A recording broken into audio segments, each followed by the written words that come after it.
Okay, so, ladies and gentlemen, in science, you might have already learned about independent and dependent variables.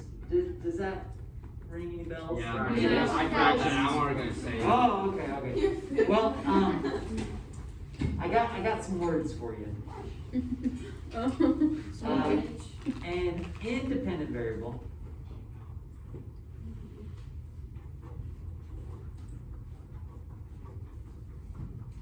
represents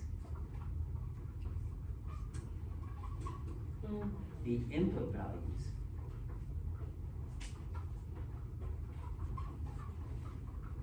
And here's how you know you're dealing with an independent variable, is it can be any number. Now, in particular, it's going to be any number in the domain.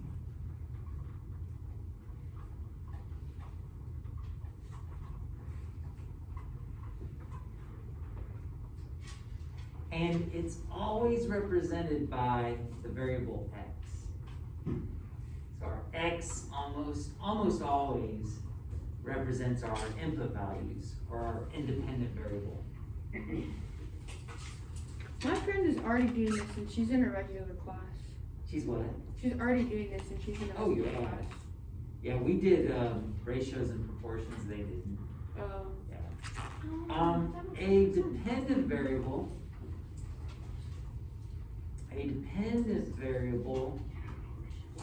represents the, guess what? The output values. And here's the thing. Its value is conditional on the input. Meaning the output value depends on what the input value was. The output value will change as the input changes. It's dependent on what the input value was. And guess which variable is typically associated with that? The y. Okay. So, here we've got, it says the function c equals 6t plus 8 represents the cost c for t-shirts plus shipping. And it says to identify the independent and dependent variables. Well, here's the thing. The cost, see how the cost is by itself? That's their way of implying that the cost is going to depend on all this other stuff, okay? So, and also I think this makes sense. Isn't the cost going to increase or decrease depending on how many t-shirts you make or ship or whatever? So I think this makes sense. The independent variable is t, so you can say, oh, well, okay, I want 5 shirts or 20 shirts or 1,000 shirts. But then the dependent variable, the cost, is going to be calculated after you decide how many shirts you want. It depends on how many shirts you decide to get. You guys cool with independent versus dependent? Yeah. Part B, the domain is 1, 2, 3, 4, and 5. What is the range?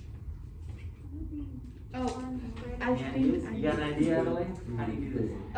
I think you have to put like where T is, you have to put like 1, and then like you have to do it again, but with 2. Exactly. 3. Yeah, no, I'm with you on that. So yeah, to get the range, the set of output values, we're just gonna have to calculate them, aren't we? So That's a lot of problems though. It is, yeah. 6 times 1 plus 8, and that gets us 6 plus 8, which is 14. We could we do the others in our heads? Yeah. If we put a 2 in, what's 2 times 6? Oh. Plus 8? 20. We really need it, like, if it's like simple like this, do we need to write out all the problems? No, I'm not. We can just do it in our home. If you'd like, yeah. What about for 3? 3 times 6, that's 18 plus 8 is? 26. Oh, 26. And 6 times 4. 4, 32. 24 plus 8, 32. 32. And what is it? 38. Oh, 38. Cool. So our input values are the domain. The domain is 1, 2, 3, and 1, 2, 3, 4, and 5. Our output values is the range, and we want to box in that list of numbers. That whole thing is our range. Can I put parentheses around it? Why? I don't know, that's what I. Oh, well, I mean, parentheses? Do you put parentheses around your right answers? No, I put circle. Circle it. I just circle it. Yeah, circles are good. Yeah. Circle on. If you touch. The reason the reason I'd be careful, Adelaide, about parentheses is parentheses a lot of times being like ordered pairs and different things like that. Okay, so let's look at the next example. The function t equals 19m plus 65. The temperature T in degrees Fahrenheit of an oven after preheating for m minutes. Oh, okay, maybe What I, an looks like M they independent. got the is there. I forgot the is. This is the temperature T of an oven after preheating for m minutes. So identify the independent, dependent variables. Typically, ladies and gentlemen, you can just look at how it's written. T is going to be the dependent, isn't it? Yeah. It depends on how many minutes you've had the oven on, doesn't it? At least the way it's written.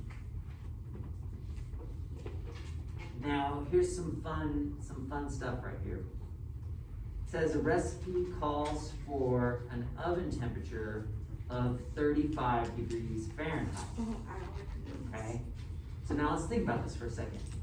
What do ovens do once they get up to temperature? They stop. They stop for a little bit, and then when it falls down, they come back on. But they try to maintain that one temperature, don't they? So it says, describe the domain and range of the function. Okay, so this is going to get interesting. Question, Adelaide? No, I know what it is. Oh, you know what it is? Yeah. Okay. Can you tell me? Yeah. Okay. So T equals 19 times 350 plus 65. And then I didn't calculate it because that's a big number. Wait, what was that? Wait, wouldn't it really good to be T? Yeah, be T, not M. Oh, okay. Yeah, M is minutes, isn't it? Ah, crap. And T is 350. And they're asking us to describe the domain and range. So they're actually asking for quite a bit of information here. The domain is the set of all the input values. Range is the set of all the output values. So, yeah.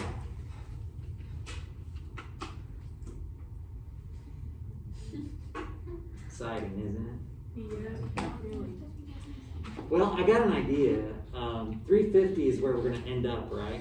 Yeah. That's kind of like at the upper end of things. Aren't we going to cover a bunch of different degrees up? Oh, what are we doing? Compound inequality? I think our answer is going to end up being a compound inequality. Yeah, Because as we raise, if we start at this temperature and go up to this temperature, aren't we going to hit every temperature in between? Yeah. So I'm thinking our domain and range is going to have to be a compound inequality.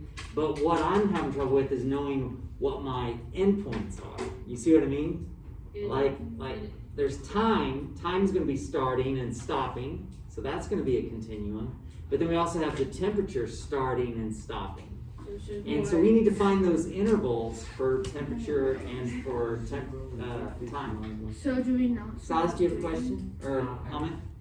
I was just thinking, wouldn't the intervals for the temperature be 0 and 350 since Okay, let's think about that. It would we're minutes. starting with the oven off and we want it to be 350 degrees? Okay. No, the So, oven starts um, at 65 degrees. Okay, we're getting somewhere now. So Silas's thought was the max is 350 for the temperature.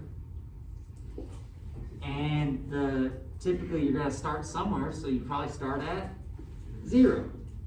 And then, to make our inequality, we could do this, right? Yeah, so we're there. But Adelea said, wait a second. She said that you're not gonna start at 0, because every time you open up the oven, is it It's not freezing 0 degrees. inside? 0 would be freezing, wouldn't it? It'd be below freezing. Where are we actually starting out at? 65 degrees. If we put 0 in here, at 0 minutes, we're at 65. So it turns out we've got our range right there. We've got our range. Our range is going to be 65 degrees to 350 degrees. So we figured out our range. Wait, why is that the range? Because that's all the temperatures. That's all the temperatures. Yeah, and the temperatures happen to be solved for it. The temperature is like, it depends on the ranges that it's What's that? I'm sorry. Since it's the independent variable, range depends on the independent variable. Right, exactly. So now, I think we've got I bet we can start to write our domain as well. Because as soon as you turn the oven on, how many minutes has it been? As soon as you turn it on. 0, right? You're starting at 0. So I'm pretty sure we're gonna start at 0 for our minutes, 0. but then how many minutes is it gonna take? We have to input it into the problem and find out. Is it 19? Is Well, it 19 times? We can- this is the temperature we wanna get Oh, to, isn't doesn't it? it go up at 19 degrees per minute or something? Yeah. How about this? 19 How about we degrees put per 350 degrees Fahrenheit in here? We can solve it backwards. And guess what we can solve for? And How many minutes? We can solve for how many minutes? divide by 19. So you would minus 65, Minus 65. which would be 285. Yeah. And divide by 19, Divide by 19, divide by 19. Is it 15 even? Nice. Okay. So, just let me check. Does it make sense to everybody that 15 is the number of minutes that it takes for the temperature of the oven to be 350 degrees Fahrenheit? Does that make sense? Yeah. For how we do No. it? No. So that's 15 degrees a minute. And we have to raise that with 50. Say what now? Because we have the 50, we add that every minute. No, it takes 15 minutes. It's 19 degrees per minute. 19 degrees per minute. Yeah. And you're already starting at 65.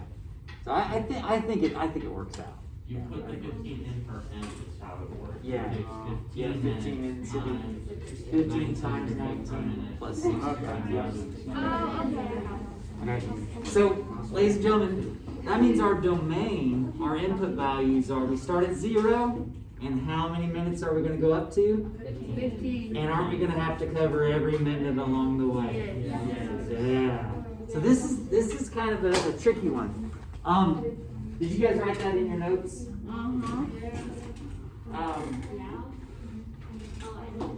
I don't think you're supposed to be So, reading someone else's. tell you what, I better make I love sure that the She's supposed to be quiet. video has this. Video. That's a good point.